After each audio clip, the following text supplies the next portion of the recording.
Alaboso ang dalawang lalaki matapos mabisto ang kanilang modus.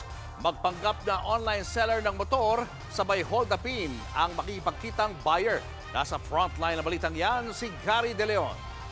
Lahat ng sasabihin mo pwedeng gamitin, pabor o laban sa'yo. Hindi na nakapalagpaan lalaki na yan nang arestuhin ng mga otoridad sa isang entrapment operation sa Taguig City. Ang modus ng suspect. Maikipagkita po sa kanilang buyer through online, at pagdating po sila nakapag-meet up at nalaman po na may dala ng pera, hold upin po nila.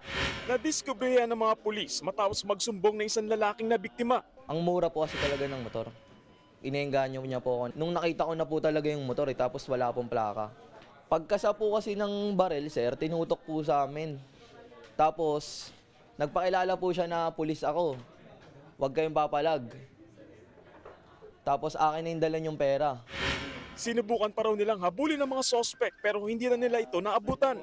Dito na siya nagsumbong sa pulis na agad namang nagkasa ng entrapment operation. Sa sumunod na operasyon, nadakip ang kasabot ng suspect. Na-recover ang motor na ginamit sa pambubudol pero hindi na nabawi ang 60,000 pesos na natangay mula sa biktima. Nagbabalita mula sa frontline, Gary De Leon, News 5.